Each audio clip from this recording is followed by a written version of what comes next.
When it comes to the Sunshine State, everyone wants to look their best. People are traveling from all over the world to visit our South Florida doctors. So I'm taking my 15 years plus in spa and beauty and bringing you the facts on unique spa experiences, treatments, and all things health and wellness.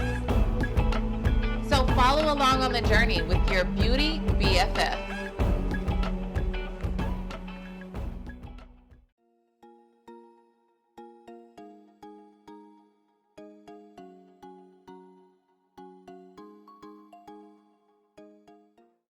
So microneedling is where we take sterile little needles and we infuse products or your own cells back into the skin for different benefits. We have different techniques, but it's basically like tattooing vitamins into your skin and healthy things. That's the best kind of way I can describe it.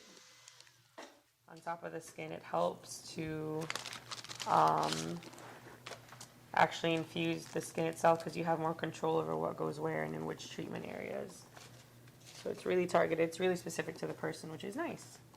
Those are a lot further past the kind of outer edge of it. So this controls the depth, and we go deeper in areas where we have thicker skin so we can build more collagen. So I take my time with this because it feels a little foreign.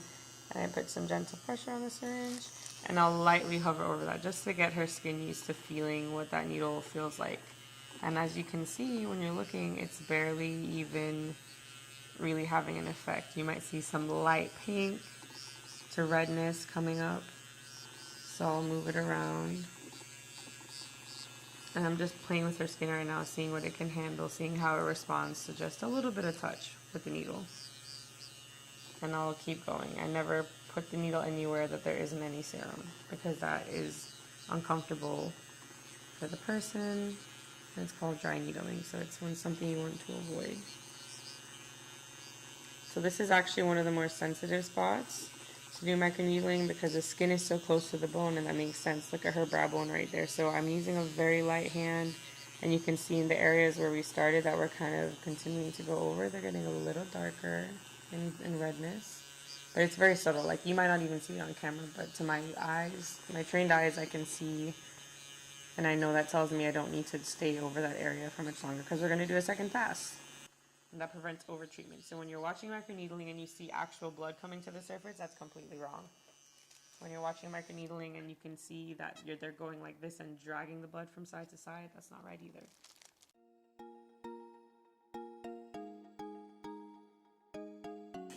Is microneedling painful, Chelsea? No, because my face is numb.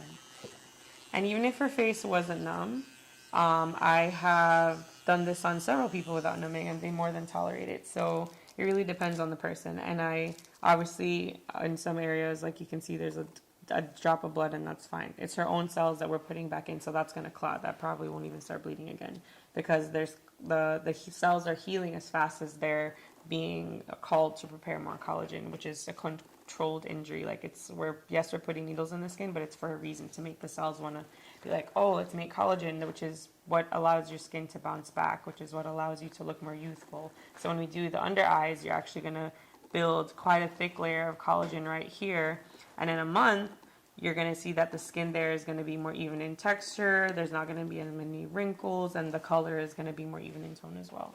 So I'm going to have her turn her head. You can pretty much repeat the same process. So I'm going to actually go a little bit deeper because we have actual scars here. These are called ice pick scars.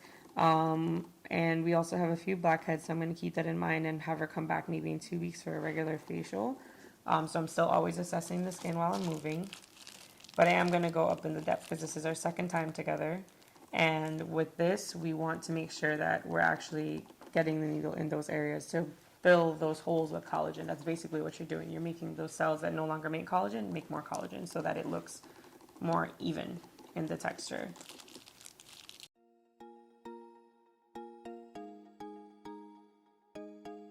You have risks with any procedures, but that's why I really like with PRP, because you're using the own person's cells. So this is probably the safest, more so than Botox, hyaluronic acid. Like, you never know how some people are going to react to certain things. So I would say this with your own cells is probably the safest. And I would never have used a stem cell serum to infuse in her skin if I hadn't already done a spot test. So I actually had her use products before and made sure that she wasn't allergic before I started infusing them in her skin. So right now I'm just creating like an even layer of stem cell serum. I am gonna do less than what I did on the forehead because this area is already a little more naturally moist in its own oil, so I don't have to oversaturate it noticeably. And they're called smile lines. So this is one of the things I really like about the device that we use, because it's actually FDA approved to treat wrinkles, not just acne scars, which is nice because not all devices do both. It's one or the other, and to what effect we don't know. So this one is one of the only ones on the market that are actually FDA approved. So that makes me feel really comfortable and safe using it in this area and going a little deeper. So you can actually see the needles this time around pulsating. So I'm using a very light hand, and I'm just gently gliding along where the white little wrinkle is here. And you see how it's getting a little red? Using a really light hand.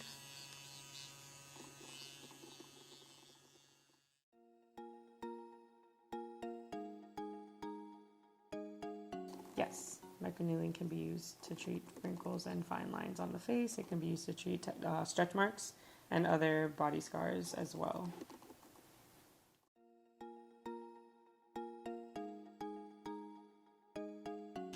Absolutely. I even could have dermaplaned her skin before I did this treatment, meaning I would have removed like the dead skin and hair in that area. But not everybody needs it, even though it does allow for a little easier penetration of the product. But either way, we're still getting a good treatment. And when you're also going to be going like so deep into the skin with needles, it's not like it's a more superficial microneedling treatment, like we're actually going past 0.2 here. I want to make sure that I'm being conscious of not overstimulating her cells. So if I were to have dermaplaned, basically I would have pulled the skin like this and used a sterile scalpel to remove dead skin that's scraping. So do I really want to be doing that on someone knowing that I'm going to numb their face with lidocaine, which would hurt a little bit if the pores are open from the dermaplaning, and then also push needles in there? So I'm a less of is more approach, I guess, as a practitioner, but I've seen lots of people do it and still get really good results.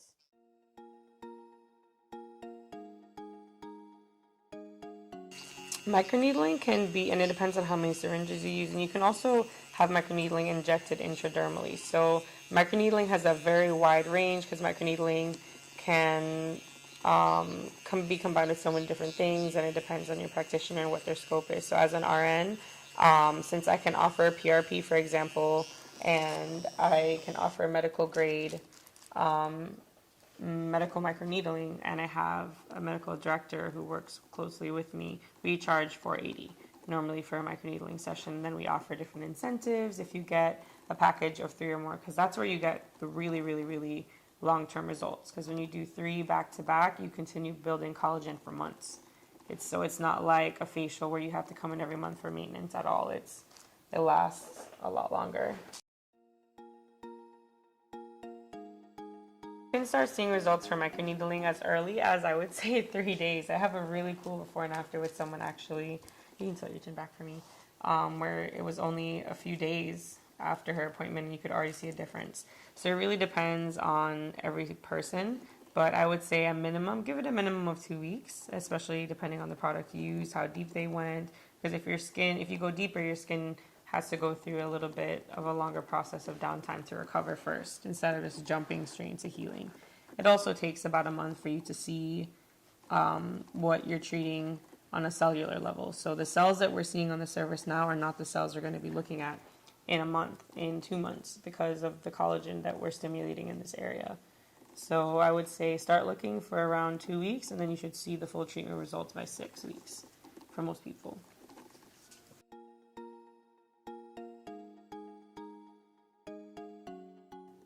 Microneedling is safe for pregnant and breastfeeding women, again, especially if you're using their own cells, because you're not going to have a reaction to your own cells, and it's not like there's any preservatives. It's literally just you you want to syringe the best parts of you, the healing parts of you, and you're putting it back in the skin.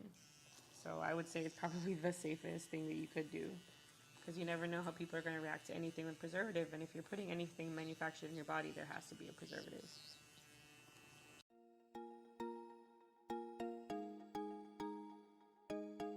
So microneedling is kind of in a league of its own, because it's something that you can do back to back in a few sessions and then come up in for a touch up maybe once every 6 to 8 months. Whereas once you do Botox, you kind of have to continue to do Botox for the rest of your life, as long as you want those results. Otherwise, the skin doesn't look the same. So Botox, I would say, is a little more addicting. This is a little safer because, again, if you don't need preservatives, or if you're not using anything with really strong active ingredients, your immune system, which is your skin, this is your first line of defense of your immune system, is your skin, reacts really well. Like you can see even here, we have very light redness, whereas with a chemical peel, if you get this close to the eye, you will burn the cells before you even get a chance to treat any discoloration here. So you can't get the same results in the same area with the safeness of microneedling. You can't do chemical peels during the summertime, just like you can't really do laser treatment. So that's also where microneedling is very different, that you can do it year round. You can do it with so many different types of product. So I would say that compared to chemical peels, it's a little more freedom, but it's a little more costly. So I guess it really depends on the person. I think overall chemical peels are probably better for scars and more recent scarring to the upper layers of the skin. But for this deep texture scarring, microneedling or laser treatments would be a lot more effective. And you have to be really, really careful with chemical peels with the sun, whereas with microneedling, like, you want to be careful because of heat, because you don't want to irritate the skin, but it's not like you're going to get a really bad burn or anything if you were to go directly into the sun after microneedling, even though we don't recommend it. Like, it's not going to be as dangerous to your overall health.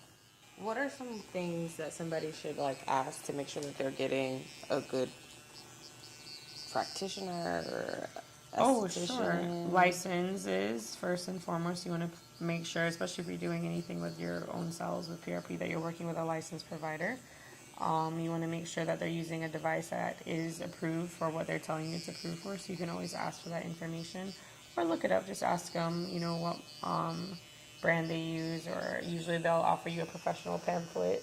I obviously don't make this machine, so the company I bought it for has pamphlets on it that they gave to me that I can give to you to educate you. It works sometimes, but you want to make sure that you have the person actually seems to know what they're doing, but has licenses, and also can prove that they're giving effective treatments, because I think sometimes we might undertreat the skin if we get too nervous to handle the technology effectively but responsibly, and we make them pay for more treatments. So I would prefer for her to get the fewest amount of treatments, the least amount of invasiveness, and maximize her results with lifestyle change, and to just have her coming in every month just cause. So you can ask them too, how often should I come back? And if they're saying anything less or anything more than a few sessions, 3 to 4, and then maintenance, unless they're treating severe acne and scarring and stuff, they might just want you to come back just cause, and to continue doing this high-end procedure. So you can ask all those questions and see, what their response is, or even their willingness to respond, because some people just don't know the answers. They're just, exactly.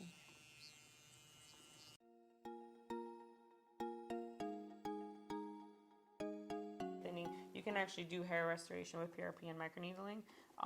You just have to have active follicles, and the treatment for you losing hair has to be, looked into. It can't just be, this place offers it, so that means I'm going to get really good results. You have to have certain conditions met with the health of your hair and the ability to reproduce hair in order to stimulate hair.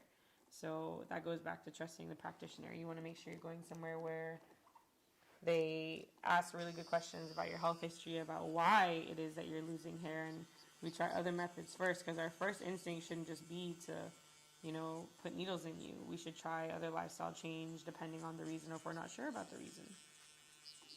For some women, for example, postpartum, it's completely natural to have a lot of your hair fall out, and continuing to take your prenatal vitamins and doing certain other lifestyle changes can actually help your hair to grow back. And PRP can help to restore it a little faster, but it doesn't mean the hair is never going to grow back. It just accelerates that process.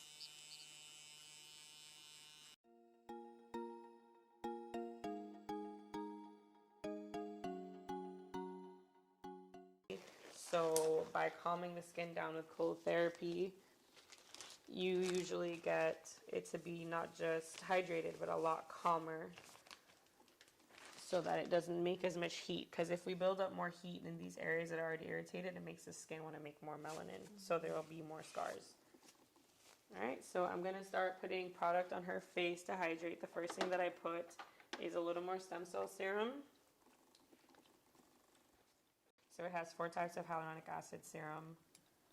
4 types of hyaluronic acid that help to rehydrate the skin, especially after. Wait.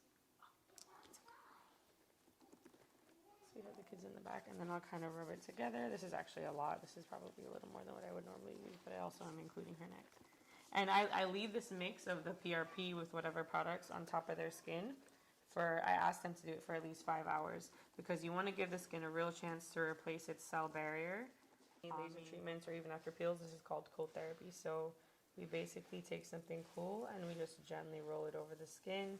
You're not trying to massage the skin right now. You're not trying to increase blood flow. You basically just want to dab and really push the cold into the skin, and you should see her skin get less red. It reduces the swelling and it reduces the risk of PIH. So this is a part of the protocol you can't skip. You have to do it with the. But I think it's looking great, and at this point I want to just leave it alone. So I'm gonna take off. That was beautiful. Our clear film. Oh, it looks so good. It does. It does look really good. At least I get products to people's eyes. Yeah, I think that one too. What do you think? Good. Right? All right, guys, it's been great, but no matter if you're in Broward County or not, be sure to follow me on YouTube at The Beauty Lounge TV FL, or on social media at The One Beauty Lounge, because I'm always giving tips on beauty and products. And if you're in the Broward County area, come inside, come pamper yourself, and have a day of relaxation with me.